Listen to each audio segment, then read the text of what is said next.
Okay, welcome. Today we're going to be talking about global learning in the K-12 classroom.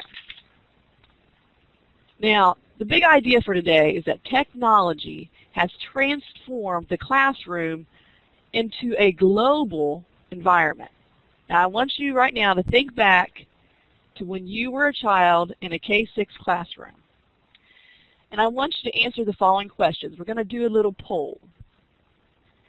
Think of your K-6 experiences. Which one of these would best describe them? A, we had no engagement with other cultures or countries. B, we learned about other countries and cultures in social studies. C, we had special days and projects dedicated to learning about other countries and cultures. Or D, we talked with people around the world in order to learn about their cultures and country.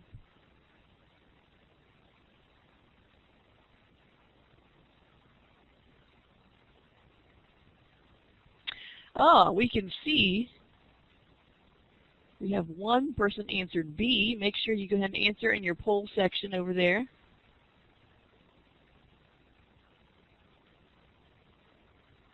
It's right over where your check mark is.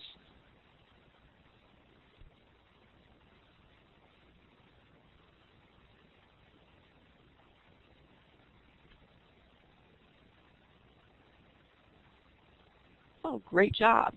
So now we can see that most people chose B. You just learned about it in other countries and cultures in social studies. And for a long time, that's exactly what it was. Now let's go on.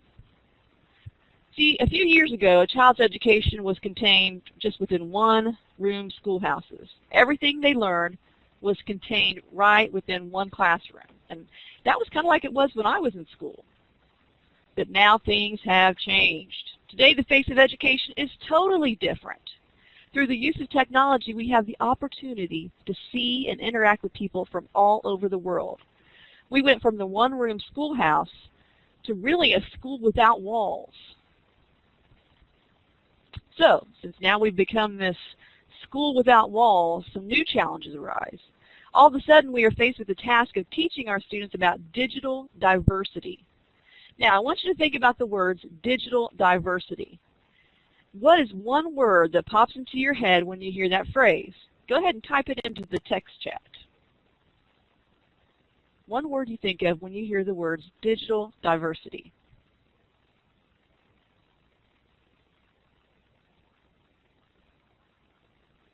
So things like culture, multicultural, inclusiveness, very good. So when I'm talking about digital diversity in this case, for us as K-12 educators, we'll say that digital diversity is interaction and exploration of different cultures and countries through digital means. Simply saying we are using technology to explore different countries and cultures and learn about our differences and our similarities. We're giving our students a wider view of the world. Now, take Facebook, for example. According to a recent NPR broadcast about global technology, nearly half of the population of our country has a Facebook page. Give me a green check if you have a Facebook page. Or a smiley face. How about that?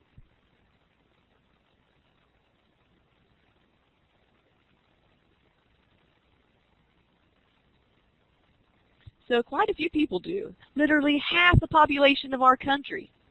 Yet some of the largest growth they have seen has been overseas. So with this tool, you're able to communicate with people all over the world.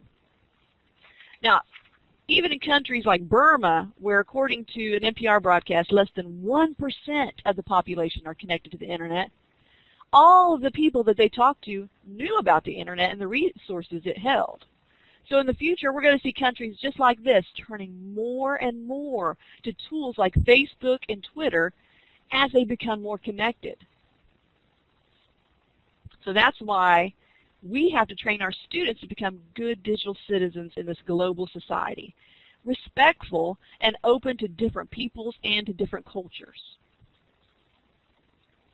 So even with all the challenges we might face, it's our job as teachers to get our students out into the global community.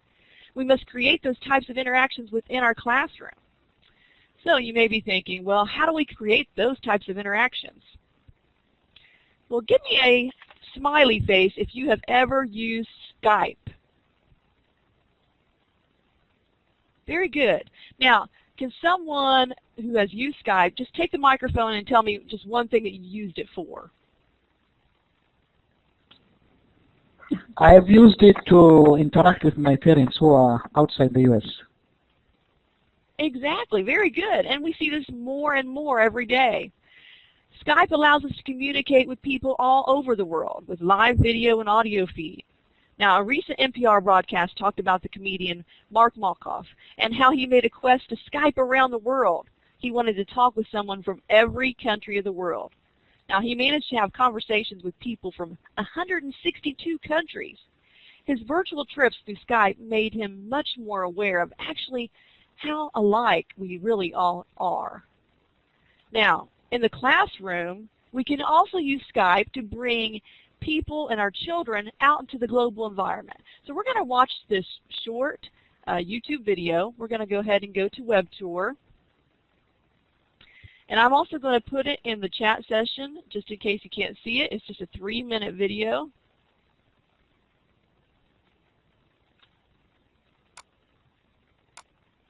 Give me a smiley face if you can see.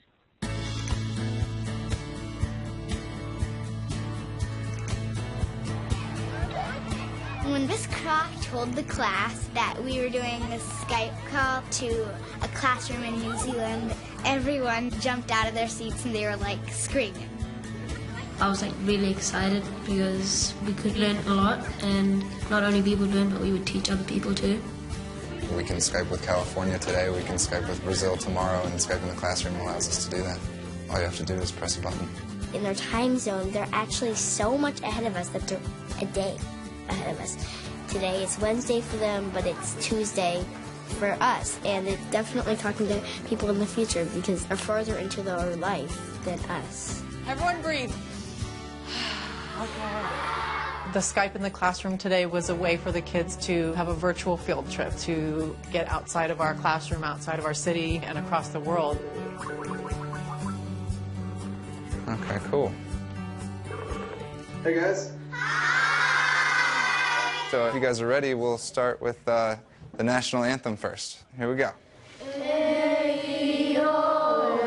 I loved that they sang their national anthem at the beginning. I thought that was just really welcoming and just right away gave us a sense that they had pride in their country.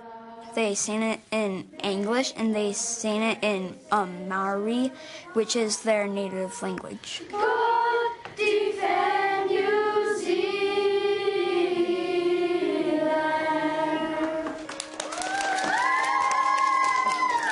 It's like you're in the same room with them because you can see them, you can see how they're reacting, and like how they did the same things that we did. Would you like to see an earthquake drill here?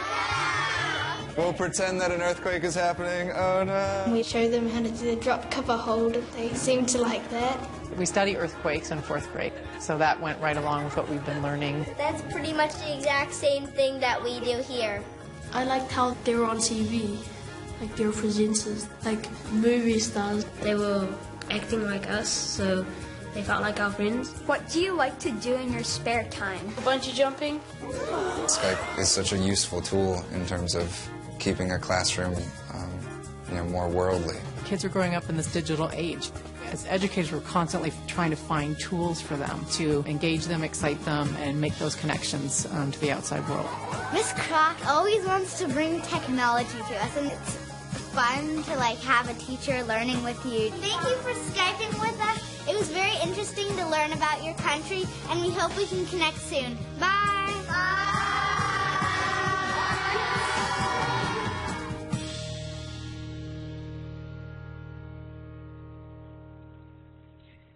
Okay, go ahead and type yes in the chat if you were able to see the video.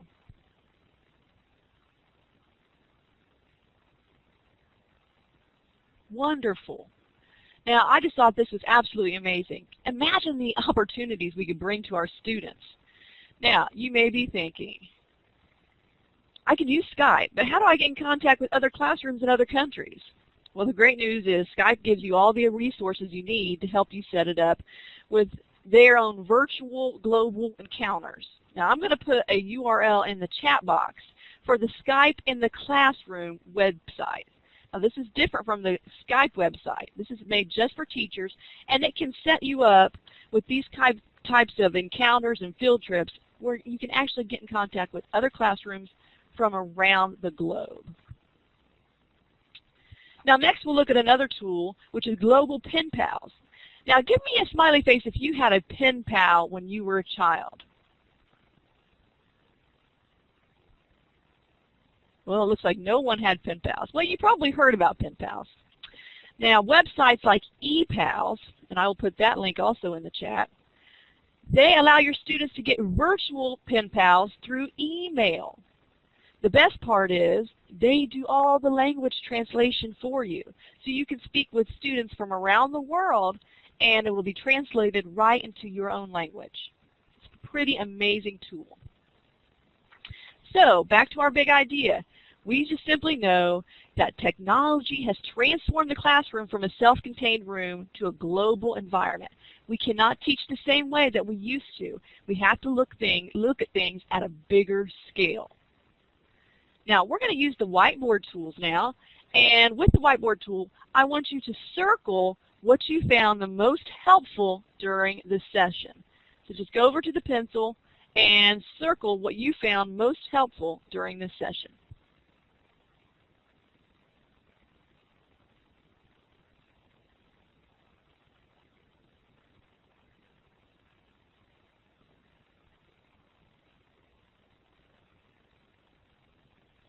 Very good. Now that was the most interesting for me also because you can do so much with Skype in the classroom.